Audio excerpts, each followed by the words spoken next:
Nicolás II nació el 18 de mayo o el 6 de mayo en el calendario juliano de 1868. Fue el último emperador de Rusia, rey de Polonia y gran duque de Finlandia. La Iglesia Ortodoxa rusa también lo conoce como San Nicolás, el portador de la pasión. Oficialmente se llama Nicolás II, emperador y autócrata de toda Rusia. Hijo de Alejandro III, gobernó desde la muerte de su padre el 1 de noviembre de 1894 hasta su abdicación el 15 de marzo de 1917. Durante su reinado vio cómo Rusia pasaba de ser una potencia mundial a un desastre económico y militar. Como jefe de Estado, aprobó la movilización de agosto de 1914, que marcó el primer paso fatal hacia la Primera Guerra Mundial, la Revolución y la consiguiente caída de la dinastía Romanov.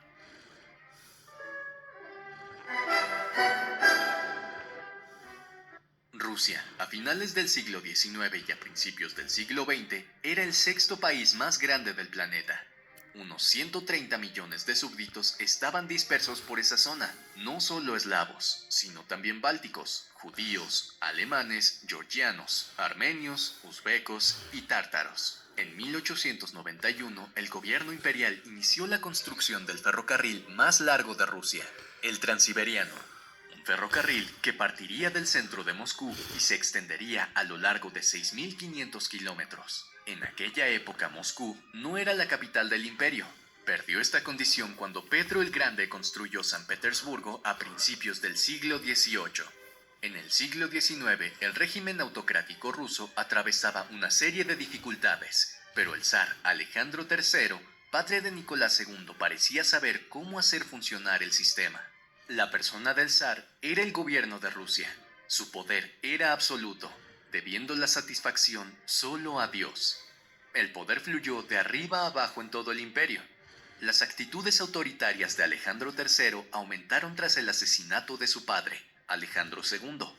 Alejandro II era un reformista y fue asesinado por un grupo de anarquistas. Después de esto, Alejandro III asumió el trono e inició una persecución de los grupos revolucionarios en Rusia. La madre de Nicolás II era Dagmar de Dinamarca, hermana menor de la princesa Alexandra, que se casó con el príncipe de Gales y se convirtió en reina de Inglaterra. Antes de casarse, Dagmar adoptó el nombre ruso María Feodorovna. La zarina era una mujer querida por todo el pueblo. Nicolau nació el 18 de mayo de 1868, seguido de otros 4 hermanos. Gracias a la actitud dura y seca de su padre, Nicolau tuvo en su madre un puerto seguro. Nicolás fue educado por tutores. Tenía tutores de lengua, historia, geografía y un tutor de danza. En muchos aspectos, la educación del príncipe fue excelente. Tenía una memoria rara y le iba muy bien en historia. Hablaba francés y alemán, y su inglés era tan bueno que podría haber llevado a un profesor de Oxford a tomarlo por inglés. También le gustaba montar a caballo, bailar y disparar. A los 21 años, Nicolau era un joven delgado, de 1,74 de altura, con un rostro cuadrado y abierto de su padre, ojos expresivos y el encanto carismático de su madre. Sus mayores cualidades eran la amabilidad, la bondad y la amistad. En su mayor parte, Nicolás no tuvo que hacer nada en absoluto. Una vez finalizados sus estudios y alcanzada la mayoría de edad, la función esencial de un zarevich era esperar con la mayor discreción posible su turno para convertirse en zar. En 1890, Alejandro III solo tenía 45 años. Pensando que seguiría ocupando el trono durante otros 20 años o tal vez 30, no pensó en transmitir su experiencia a su hijo para que le sucediera. Nicolás aceptó con gusto el papel de playboy al que se le había designado tácticamente. Asistía a las reuniones del Consejo Imperial, pero sus ojos estaban fijos en el reloj. A la primera oportunidad huyó. En su juventud, Nicolás tuvo algunas novias, pero su corazón latía más rápido por una princesa germánica, alta y de pelo dorado, llamada Alix de Hesse. La princesa Alix era la hermana menor de la gran duquesa Isabel, de 25 años, esposa del gran duque Sergio, tío de Nicolás. Nicolás frecuentaba la casa de la joven tía, y cuando su hermana Alix llegó a San Petersburgo, sus visitas se hicieron aún más frecuentes. Serena y tímida, Alix ardía en llamas interiores. Cuando posó sus ojos azules llenos de baches en Nicolás, su emoción fue abrumadora. Por desgracia vivía lejos, en Hisi-Darmstadt, y sus padres veían pocas posibilidades de que un zarevich ruso se casara con una oscura princesa germana. En 1892, Nicolás anotó en su diario: "Mi sueño es casarme algún día con la princesa Alix. La amo desde hace mucho tiempo, y aún más fuerte y profundamente desde 1889, cuando pasó 6 semanas en San Petersburgo". El pueblo ruso no compartía el mismo sentimiento que Nicolás tenía por la princesa. Dejó una muy mala impresión durante su estancia en la casa de su hermana. Torpe, patosa, mala bailarina, acento extraño, muy tímida y muy nerviosa. Estos fueron algunos comentarios sobre la princesa.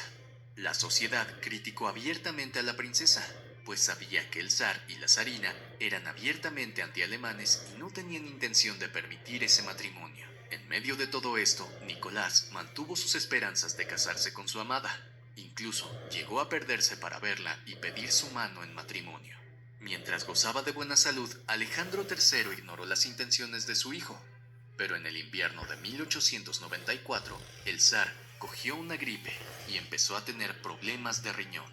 Cuando su vitalidad empezó a sufrir un delicio alarmante, Alejandro tuvo que pensar en cómo se las arreglaría Rusia sin él. Así que los padres de Nicolás le permitieron pedir la mano de Alix en matrimonio. En 1893, Nicolás fue enviado a Londres para representar a la familia en la boda de su primo hermano Jorge, duque de York. Más tarde, Jorge V, con la princesa María de Teck. Era su primera visita a Londres. En cuanto a su primo Jorge, él y el zarevich eran tan parecidos que incluso la gente que los conocía los confundía con el otro. Tras la boda, Nicolás visitó el castillo de Windsor y almorzó con la reina Victoria. Al año siguiente, el hermano mayor de Alix se casó en Coburgo. Todas las familias reales enviaron representantes a ese evento. En Rusia, Nicolás sería el representante.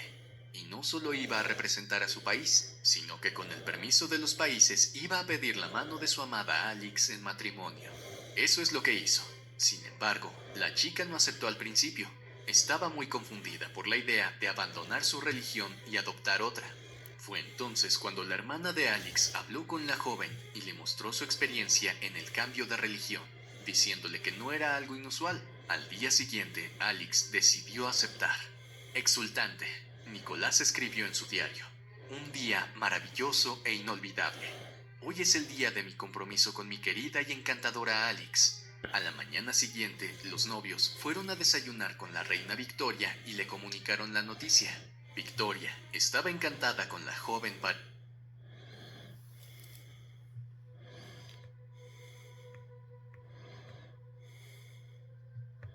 pareja. Después de 10 días juntos, Nicolás regresó a Rusia. La joven pareja iba a casarse en noviembre de 1894 y los preparativos estaban en pleno apogeo. Pero una triste noticia golpeó a Rusia. El zar Alejandro III murió el 1 de noviembre de ese año. A los 26 años, Nicolás heredó el trono ruso. Nicolás se calificó a sí mismo como no preparado para la responsabilidad y preguntó a todo mundo qué iba a hacer. Al final de la tarde, era su majestad imperial, el zar Nicolás II. A la mañana siguiente, solo en presencia de la familia imperial, Alix fue consagrada a la ortodoxia. Cuando regresaron al palacio, el zar Nicolás emitió su primer decreto imperial en el que proclamaba la fe, el nuevo título y el nuevo nombre de la antigua princesa Alix de Hisi. La nieta luterana de la reina Victoria se había convertido en la verdaderamente fiel gran duquesa Alexandra Feodorovna. La muerte del poderoso zar Alejandro III a los 49 años sorprendió a toda Rusia. Hubo que adelantar la boda. Al principio, el nuevo zar optó por algo más discreto, para respetar el periodo de luto. Pero sus tíos le dijeron que esta boda era un gran acontecimiento para toda Rusia y que debía tener la pompa correspondiente. Para Alix, la boda no fue más que una continuación de los ritos funerarios de su suegro. La boda se celebró el 26 de noviembre, una semana después del entierro. El día elegido fue el cumpleaños de la emperatriz María, ahora viuda, y para la ocasión, el protocolo permitió un breve respiro de luto. Debido al dolor, no hubo recepción después de la ceremonia, ni la luna de miel. El matrimonio que comenzó ese día fue perfecto para el resto de sus vidas. Era un matrimonio victoriano, exteriormente sereno y convencional, pero basado en un amor físico intenso y apasionado. La noche de bodas, antes de irse a dormir, Alexandra escribió en el diario de su marido: por fin unidos, ligados de por vida, y cuando esta vida acabe nos encontraremos en el otro mundo, y estaremos juntos por la eternidad. Tuya, tuya.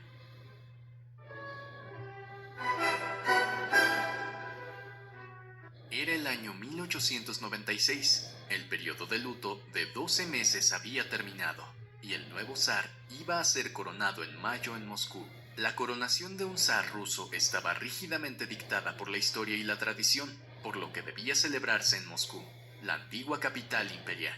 La ciudad estaba alborotada. Además de la excitación, la pompa y los banquetes, la coronación significaba 3 días de vacaciones, el indulto de los presos y la amnistía de multas e impuestos. La ceremonia de coronación duró 5 horas. Tras la larga misa, siguió la unión formal del zar y la zarina. Alexandra se arrodilló y el metropolitano rezó por el zar. Todos los presentes se pusieron de pie, y solo Nicolás se arrodilló y rezó por Rusia y su pueblo. Tras ser ungido con el óleo sagrado, Nicolás juró gobernar el imperio y preservar la autocracia como emperador y autócrata de todas las Rusias. Por tradición, Nicolás debía coronarse a sí mismo, y así lo hizo. Colocó sobre su cabeza la corona imperial de 4 kilos hecha en 1762 para Catalina la Grande. Después Alexandra fue coronada. El día después de la coronación pertenecía al pueblo de Moscú. El gran duque Sergio, gobernador general de la ciudad, había organizado la tradicional fiesta al aire libre, a la que asistían el zar y la emperatriz en un campo cercano. La noche anterior, miles de personas ya habían acudido al campo, sin molestarse en dormir previamente. Al amanecer, 500,000 personas ya estaban esperando, muchas de ellas ya borrachas. De repente, corrió el rumor de que habría menos coches de los esperados, y solo tendrían cerveza a los que llegaran primero. Comenzaron las prisas. El escuadrón de cascos, encargado de mantener el orden, fue apartado. Los hombres se lanzaron tropezando en las zanjas. Las mujeres y los niños, atropellados por las masas que corrían y empujaban, fueron pisoteados en la cabeza y la espalda. Las narices y las bocas se aplastaron contra el suelo.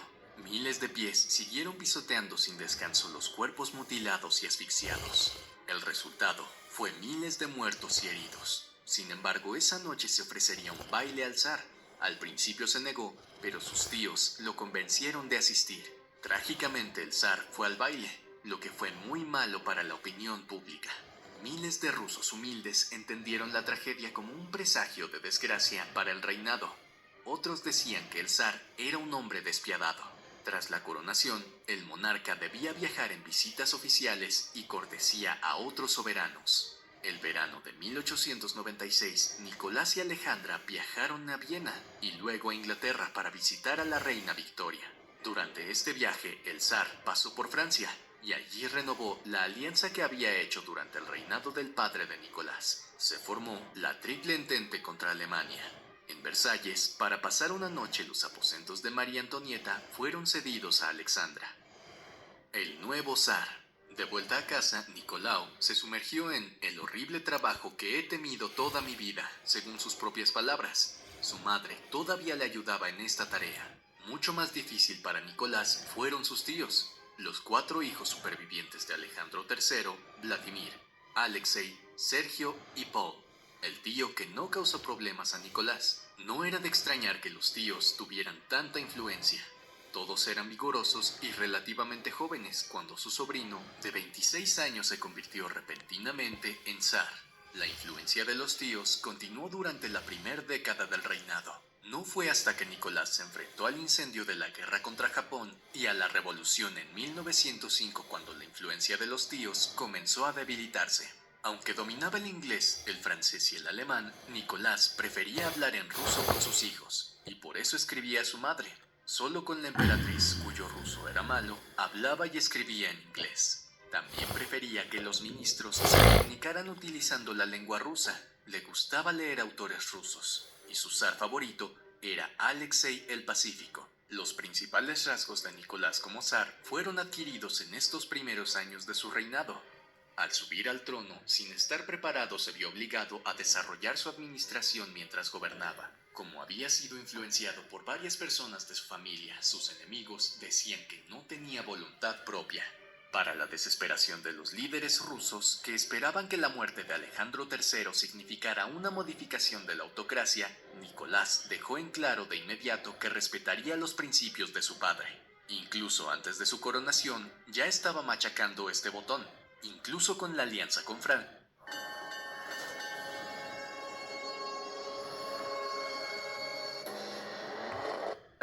de la que solo se enteró cuando asumió el trono. Nicolás buscó un acuerdo internacional para desarme y la paz mundial, que lo llevó a la formación Tribunal Permanente de Arbitraje de La Haya. Sin embargo, la propuesta dejó a Europa atónita. Se rieron en la cara de Nicolás y ni siquiera se molestaron en debatir la propuesta.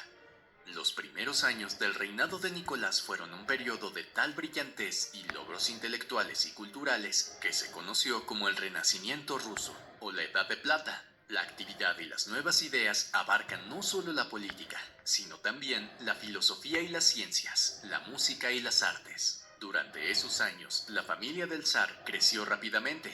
A intervalos de 2 años nacieron 3 niñas más: Tatiana, María y Anastasia. Además de los nacimientos, hubo enfermedades y muertes. En el verano de 1899, a la edad de 27 años, el hermano de Nicolás, el gran duque Jorge, murió de tuberculosis. Y en el otoño de 1900, el propio Nicolás cayó enfermo de fiebre tifoidea en Crimea. Alexandra se ocupó personalmente de él. Apenas se recuperó Nicolás, murió la reina Victoria. Alexandra incluso quería ir al velatorio y al entierro, pero estaba embarazada de Anastasia, y se lo impidieron.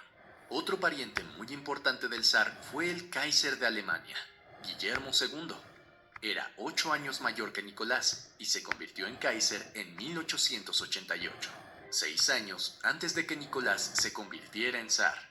Así que tenía la ventaja de la experiencia, más edad y era más vigoroso. Durante 10 años, de 1894 a 1904, el Kaiser manipuló la política exterior rusa, influyendo en el joven y susceptible zar, lo que no resultó bien para el zar. La principal catástrofe fue la humillante derrota ante Japón en una guerra. En aquella época todos los países tenían sueños expansionistas y Rusia no era diferente.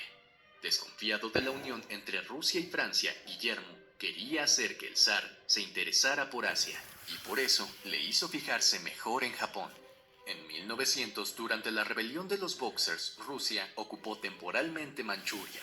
Después de eso, fue en busca de la península de Corea, pero Japón consideraba esta península Pues esencial no para sé su dominación. El avance ruso en Corea si hizo Nicolás inviable o la guerra contra Japón. Federico, Los japoneses habrían preferido un si acuerdo, lo de Federico dejando Manchuria con Nietzsche era un Rusia y Corea escritor, libre para ellos. Pero los ministros Nicolás, japoneses no podían quedarse de brazos último cruzados ante el zar. avance ruso. En Rusia se daba por sentado que si había una guerra, los rusos ganarían fácilmente. Era el comienzo de un sueño, pero salió muy mal. El 6 de febrero de 1904 comenzó la guerra. Japón atacó repentinamente a la flota rusa en Port Arthur. Con este ataque sorpresa ganaron el mar. Para atacar a los japoneses, los rusos tenían que recorrer una única ruta de 6.500 kilómetros a través del ferrocarril transiberiano. Con el